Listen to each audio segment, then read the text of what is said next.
Hello, everybody. Welcome along. My name is Benjamin Bloom. This is the Benjamin Bloom Football Channel. Please leave your bias at the door, and its commiserations down again are Rotherham United. We are going to have a look at what went wrong, and I know fans of clubs hate the term yo-yo club, but Rotherham are now fast becoming the yo-yo kings.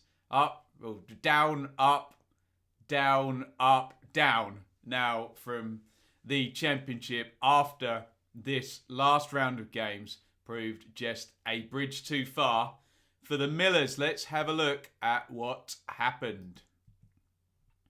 So we start with the how does the yo-yo? So the yo-yo's coming up now, and that came up last season. Rotherham are just the bosses of League One, aren't they? Second place when the music stopped. That is obviously a points per game table there where it hasn't yet been applied. Obviously, Wycombe are going to move up to a third position and win the playoffs, but that doesn't matter to Rotherham, who were 2 points clear at the vital time, and they take another promotion under manager Paul Warne. Have a look there at some of the players involved. Look, Iverson in goal. He's going to end up at Preston, isn't he? Olasande, Heckwell, Wood, Mattock, all still around. Mattock injured this season, though. Ogbene, Crooks, Barlassa, Adelaken, on loan, wasn't he? Ladapo and Smith. So immediately you will realise that a lot of the League One players that got Rotherham promoted are going to be used extensively in the Championship this season. And forgive me, I couldn't tell you how many have gone down, up, down with Paul Warne, but it feels like a number of them have now, haven't they? Let's have a look at the summer recruitment. How was Paul Warne going to pep that up, ready for a run at the Championship this season? Well, Dan Barlassa comes on a full-time signing. That makes some sense. Mikael Miller, it's going to be a bit of a bust, that one. He's going to end up getting loaned out. Kieran Sadlier doesn't really find his way into the team. Angus MacDonald, experience from Hull. He's going to be a regular. Victor Johansson on a permanent, 21 years old. By the way, look at the ages of a number of these players. Good young players signed. Wes Harding, experience with Birmingham. Karanka didn't fancy him, can play left back, right back, left wing back, right wing back, centre back, either side. So versatile young. Jamal Blackman, he's 26. Feels like he's been around forever on loan to lots of clubs. George Hurst, Florian Josephson. So I think Rotherham fans would admit maybe the loan signings not the best, but sensible recruitment. Very, very little in the way of fees being paid. Transfer Marks reporting $250,000 there for Barlassa, undisclosed on Harding. So sensible as ever. We had that beautiful stat in 18-19 where I think Rotherham were like the only team or one of only a couple of teams to make a profit in the Championship. Of course, they got relegated. They run the club properly in terms of money coming in and money going out. And this summer was no different. What we do notice this time, Tilt out on loan, Cooper out on loan, Bilbo, Hull, and Yates is an interesting one considering how well he's done for Blackpool in League One. But no Semi Ajayi, no Will Volks leaving. So I'm assuming one of two things. Either no big saleable assets there and no appropriate bids came in for them, or Rotherham didn't need to sell this time around, which is hard to believe with COVID and everybody being short of cash. So interesting dynamic there. Would a big sale have helped Paul Warne a little bit more? Hey, you lose a good player when you have a big sale there, don't you? Here's the first 20 games. It's not good. Not good at all, in fact. Only 4 victories in 20. You can see Sheffield Wednesday, who were deducted 6 points, of course, moving ahead of Rotherham. Wycombe below. And it felt for a lot of the first weeks of the season, I was making excuses for Rotherham. Late goals, own goals, red cards, late penalties, deflections, all of that stuff that when the season starts, you say to yourself, getting very unlucky. But then, as it continually happens, you start to feel a little bit differently and say, is this misfortune here, or is this just a team working or a squad, a club working at the peak of their capabilities and just being slightly off it? I don't know. Is that unfair? You tell me in the comments. But just the 4 wins, lots of defeats there. I was at the game and the press conference at Watford. There was pressure on Paul Warne there. Can you see there? Tuesday, December the 8th. That was the 5th defeat in 6th. Some sense the football was getting very defensive. That was almost a back 6, I remember, in that game with the doubling up that was done. And Warne admitted to me afterwards he moved his spare striker across and 5-4-1'd it from pretty much about 5-10 minutes into the game. Fair enough, Watford away maybe isn't the best location to judge anybody, considering Watford's imperious home record this season. But I found it telling, and seeing it sort of firsthand how he was trying to keep himself up. This is a hard job, lots of defeats, and Warne obviously is a very charismatic and bubbly guy, and I guess that's just the way he chose to deal with it. Look, some good wins in there. Wickham on the opening day, late goal there. 3-0 over Sheffield Wednesday. That was the game where the drone came down, wasn't it? 2-1 over Preston, 2-0 over Bristol City. So 3 home wins in there.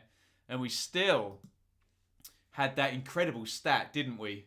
That I guess it must have been 40, 50 games where Rotherham had barely won an away game in the Championship under Warne. That is going to change in the second half of the season. So look, a slow start for Rotherham and a slog in many ways. Here's some January signings. Ryan Giles comes in on loan. He'd been at Coventry. And Lewis Wing, I'd suggest Lewis Wing's probably the best of the loan signings they made, with we're talking about Josephson and Hurst as well into the bargain. Wing brings you quality in central midfield, doesn't he? Good set play guy as well. Down the bottom there, a few players loaned out, but really not a lot of movement in and out at the midpoint in the season. And again, when we reflect on those players that got Rotherham promoted from League One, a fair number of them were on the pitch for a lot of minutes this season as well. COVID chaos. Now, have a look first of all down the bottom. So that is the league table as of the 20th of March. And this is where things started to get chaotic for Rotherham in terms of fixture congestion. And we're all making our predictions. And I think this was the international break now as well, wasn't it? And Rotherham, we're going to be playing 4 more games than Birmingham, Derby and Wickham at that point. They had 12 to go and those other teams had 8 to go. There were COVID problems ahoy at Rotherham. Look, it's a worldwide pandemic. I did find some of the fan reactions to this a little bit much. Oh, punish them for COVID outbreaks. I think there were 2 or 3 at Rotherham during the season. Even some of the managers got in on the act. I remember Aitor Karanka was a bit grumpy about a game being cancelled. Look, it is what it is. Nobody wants to get COVID. It can kill you for goodness sakes, although in terms of fit young football players, but still, they've got families and grandparents as well. So, look, it's been a risk this season, and Rotherham, of all teams, seem to lose the most games to COVID, and then had that run in. However, what we should point out is that run in January, look at that, 4 wins there and a draw in the space of 6 games, 13 points in 6 games. An absolute purple patch with wins at Preston again, against Derby, big win away at Borough, and away a quick double over Derby. Indeed, in the month of, well, January and February, a sort of 3-week gap between the 2 games. Unfortunately for Rotherham, that was quickly followed by 5 straight defeats, but a much better points return there wins coming and away wins as well. Look at Bristol City, at Sheffield Wednesday, at Preston and at Derby. So at least the hoodoo from never winning away switched for Paul Warne. Although maybe it moved back across to the New York. So this is the point we've got to. Last international break, and Rotherham are going to have this ridiculous fixture schedule. And we'd been trying to figure it out in our heads as the games went down. We knew there would be one 4-game week or 4-game 8 days, and that was how it proved to be. How would they cope? Not very well. Sadly, the fixture pile-up in the end is going to kill Rotherham. So, back-to-back defeats as they came back. Then we entered the 4-game week. You can see there 10th, 13th, 15th, 18th of April. I mean, you can roll it out. Look, 2nd, 5th, 10th, 13th, 15th, 18th, 21st, 24th, 27th. 1, 2, 3, 4, 5, 6, 7, 8. 9 games in April for Rotherham. And they just run out of energy and they run out of goals. We were very excited when they drew at Huddersfield in the first game of the 4-game week and then beat QPR. But then look, home to Coventry, late goal by Ostergaard, late goal by Harley Dean against Birmingham, red card for Crooks and going under against Borough. Bit of a muggy goal at Barnsley, I have to say, but the goal's just drying up there, and 5 defeats in a row with only 1 goal scored in the 5. And that was the point where the advantage of the games in hand, if there is an advantage, hasn't proven to be, was going to be put home. You can see those last couple of games. A couple of draws in there, which did take Rotherham to today, our last day of the season. And those of you who know how this channel works will know I've got a lot of work to do. This was filmed on Friday ahead of the final day, but the story, the long-term story doesn't change. So if you are watching this video, then today, probably about 10 minutes ago, if I'm organised and I've pressed the button at the right time, Rotherham did not get what they wanted. Not favourites going into the final day. It needed to be a win at Cardiff and for the result the other way to go their favour, i.e. Derby not winning. And obviously, if we're sat here right now talking about Rotherham going down, that has not happened. If it was a spectacular final day, then fine. I don't know about it yet, but I've got 30 season reviews to do. So we've got to get ahead and got to get prepared, and we can still talk big picture about Rotherham and the reasons why they have today been relegated. Here is my summary. First of all, the yo-yo promotion back. So second place in League One. Not too much in the way of new players added, that sprinkling of fairy dust that you might need. Barlassa full-time, I suppose, Harding. And yeah, maybe the loans didn't quite work out. No big assets sold. Would it have helped? Would it have hindered to have had a Vauxhall and a Jai and have £3 million come in and maybe invest in a different way, pep the team up? I don't know. You tell me. Tight games, late goals, too passive. Look, you know my thoughts on this if you watch the channel. A late goal and losing a tight game doesn't always indicate bad luck. I remember one of those Rotherham goals. I think it might have really late goal. Was it against Stoke? Possibly. I can't quite remember. Huddersfield. Angus MacDonald deflected one in. And you kind of looked and you did think, right, that's too defensive, too passive. Everyone back behind the ball.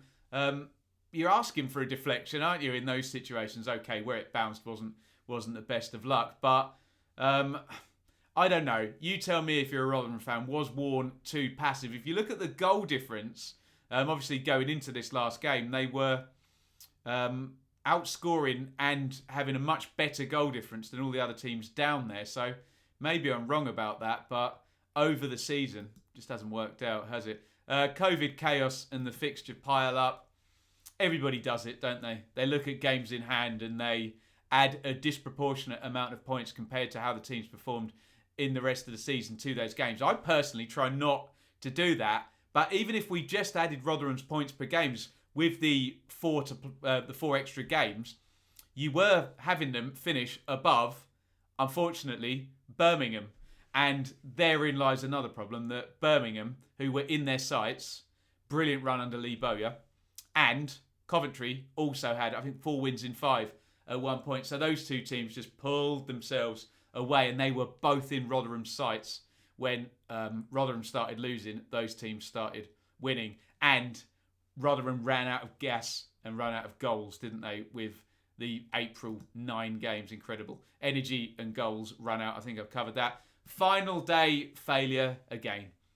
I don't have my time machine. After a fashion I do, because I'm here telling you this now when it hasn't already happened. However, if you're watching this, Rotherham did not get what they wanted on the final day. And if they did, this video will never ever see the light of day. So I don't know why I've just said that, but there you go. Here are my relegation theories and what next. Now, I always have 4 theories when clubs get relegated, and they are: owners relegate clubs, chaos relegates clubs, too small, bad luck. Well, owners relegate clubs. I'm not having that for Rotherham. Well run, well organised, financially viable. Chaos relegates clubs. Maybe we can have a bit of that because of COVID and because of the fixture pile up. So maybe a bit of chaos. And the question one needs to ask is, had they had the same fixture schedule as everybody else, which was rushed, but not 9 games or whatever it was in April, would they have had a better chance? I think it's fair to argue that they would have had a better chance. I'm not saying they would have stayed up, but still could have been a factor. We'll never know. Too small? Possibly.